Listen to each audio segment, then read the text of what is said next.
नमस्कार दोस्तों, आज इस वीडियो में MP board class 7th social science chapter number 10 वायुदाब और पवन के क्वेश्चन आंसर हम देखेंगे। दोस्तों, आप इस वीडियो पर नए हैं, इस चैनल पर नए हैं तो इस चैनल को सब्सक्राइब करें, बेल आइकन प्रेस करें ताकि आने वाले वीडियो आपको आसानी से मिल सके। दोस्तों, अपने दोस्तों को भी शेयर करें और इस वीडियो को अंत तक ज़रूर देखें। दोस्तों, हम देखेंगे इसमें क्वेश्चन आंसर। पहला क्वेश्चन है दोस्तों, निम्नलिखित प्रश्नों के सही विकल्प चुनकर लिखिए। वायुदाब को मापने वाली इकाई कहलाती है मिलीमीटर, मिलीबार, मिलीग्राम या सेंटीमीटर। तो दोस्तों क्या कहलाती है? तो वो कहलाती है मिलीबार। नेक्स्ट क्वेश्चन नेक्स्ट है, उत्तरी भारत में गर्मियों में चलने वाली पवन गर्म पवन कहलाती है। उत्तरी भारत में गर्मियों में चलने वाली गर्म पवन या गर्म हवा कहलाती है जल समीर, लू, थल समीर, व्यापारिक पवने। तो क्या कहलाती है दोस्तों?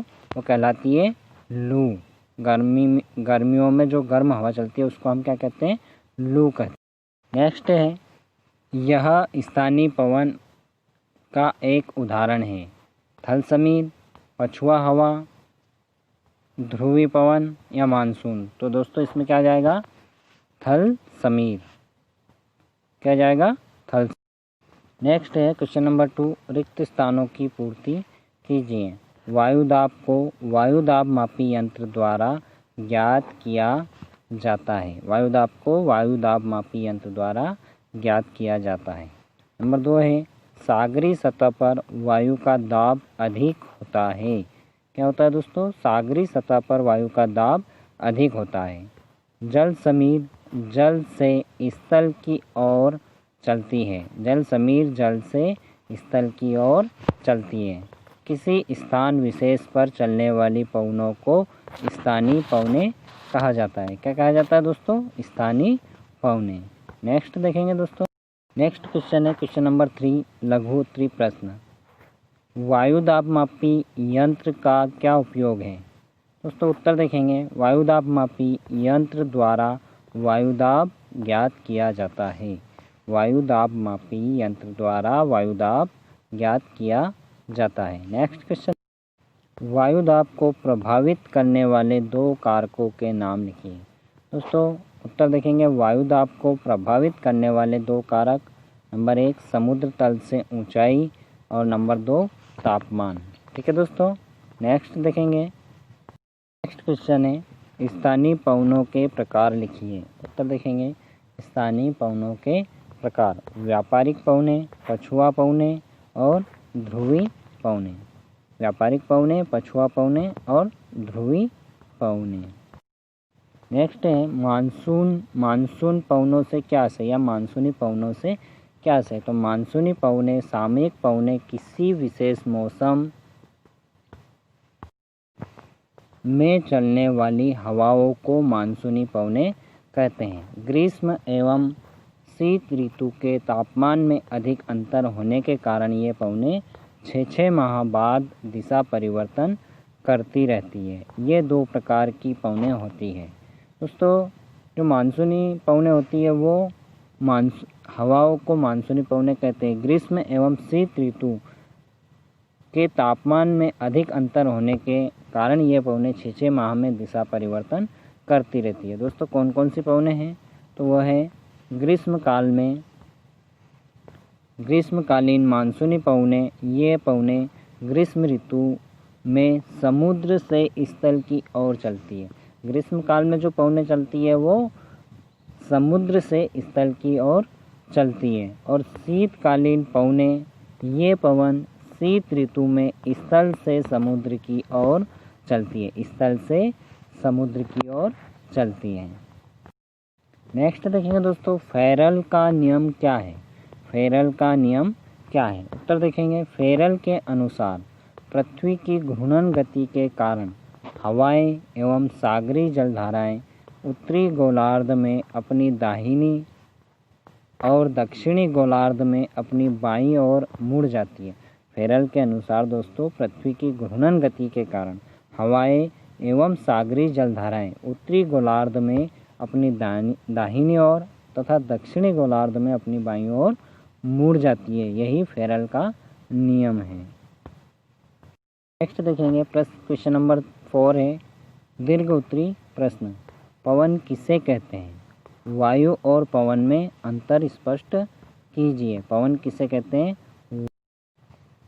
दोस्तों देखेंगे, जब वायु धारा पर क्षैतिज दिशा में चलती है तो वह पवन कहलाती है। जब वायु धरातल पर क्षैतिजीय दिशा में चलती है तो वह पवन कहलाती है। वायु और पवन में अंतर। ठीक है दोस्तों, हम इस चार्ट के माध्यम से वायु और पवन में अंतर देखेंगे। दोस्तों नंबर 1 है वायु नीचे से ऊपर की ओर तथा ऊपर से नीचे की ओर लंबवत चलती है। वायु नीचे से तो ऊपर की ओर और ऊपर से नीचे की ओर लंबवत चलती है। पवन सदैव क्षैतिजी दिशा में चलती है। नंबर 2 है वायु शांत होती है। क्या होती है दोस्तों? वायु शांत होती है। वायु जब गतिशील होती है तो वह पवन का रूप ले लेती है। यह सदैव उच्च दाब से निम्न दाब की ओर चलती है। ठीक है दोस्तों, नेक्स्ट देखेंगे। नेक्स्ट है वायुदाब किसे कहते हैं? वायुदाब की पेटियों का नामांकित चित्र बनाइए। वायुदाब किसे कहते हैं और वायुदाब की पेटियों का नामांकित चित्र बनाइए। उत्तर देखेंगे, पृथ्वी की सतह पर वायुमंडल अपने भार के कारण जो दबाव डालता है उसे वायुदाब कहते हैं। वायुदाब कहते हैं। चित्र के लिए इस पाठ नेक्स्ट वायुदाब की पेटियों का सचित्र वर्णन कीजिए। उत्तर नंबर 3 है पृथ्वी पर वायुदाब का वितरण समान नहीं है। पृथ्वी पर वायुदाब को 2 प्रकार से व्यक्त होता है। वायुदाब 2 प्रकार से व्यक्त होता है। नंबर 1 है उच्च वायुदाब और नंबर 2 है निम्न वायुदाब। गर्म वायु में दाब कम तथा ठंडी वायु में दाब अधिक होता है। दोस्तों धरातल पर वायुदाब की 4 पेटियां हैं। ध्रुवी उच्च दाब, निम्न दाब, उच्च दाब, निम्न दाब, उच्च दाब। दोस्तों यहाँ पर दे रखा है उप ध्रुवीय, उपोष्ण और भूमध्य रेखीय और उपोष्ण। ठीक है दोस्तों, तो ये चित्र के माध्यम से हम जान सकते हैं। ये ध्रुवीय उच्च दाब। ठीक है दोस्तों, नेक्स्ट देखेंगे भूमध्य रेखीय निम्न वायुदाब की पेटी 0 से 10 डिग्री सेंटीग्रेड या 10 डिग्री अक्षांश तक उत्तरी व दक्षिणी गोलार्धों में और उपोष्ण उच्च वायुदाब पेटियां 30 डिग्री से 350 अक्षांशों के मध्य दोनों गोलार्धों में हैं। ठीक है दोस्तों, उप ध्रुवी निम्न वायुदाब पेटियां 600 से 650 अक्षांशों के मध्य दोनों गोलार्धों में। नेक्स्ट है ध्रुवी उच्च वायुदाब पेटियां 850 से 900 अक्षांशों के मध्य दोनों गोलार्धों में है। नेक्स्ट देखेंगे चक्रवात और प्रति चक्रवात क्या है, सचित्र समझाइए। चक्रवात जब कोई क्षेत्र कम वायुदाब का क्षेत्र बन जाता है तो उसके चारों ओर अधिक दबाव वाले क्षेत्र से हवाएं केंद्र की ओर चलने लगती है, जिसे चक्रवात कहते हैं। दोस्तों यह चक्रवात का यहाँ पर चित्र देखेंगे हम। अधिक वायुदाब 1032, 1028, 1024 और ये चक्रवात की यहाँ पर चित्र बना है।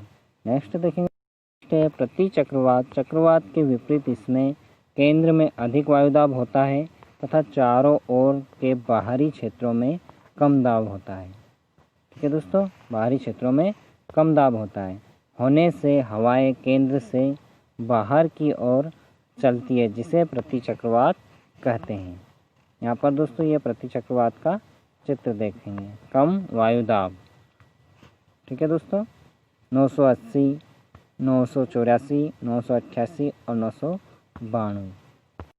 नेक्स्ट है जल समीर तथा थल समीर का वर्णन कीजिए।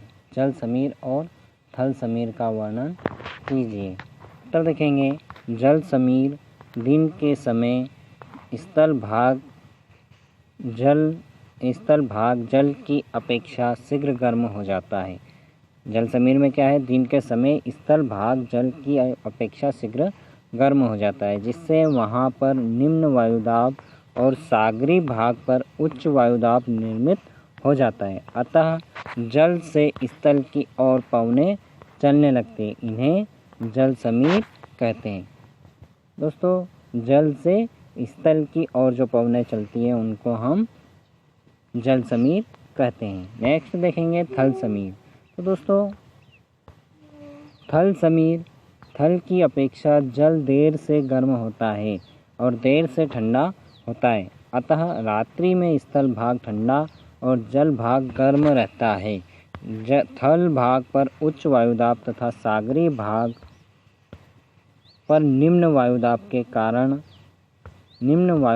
कारण पवनें थल भाग से जल भाग की ओर चलती है, जिन्हें थल समीर कहते हैं। दोस्तों, थल समीर में थल की ओर से पवनें जल की ओर चलती हैं तो उसे थल समीर कहते हैं, और जो जल की ओर से थल की ओर पवनें चलती हैं उन्हें हम जल समीर कहते हैं।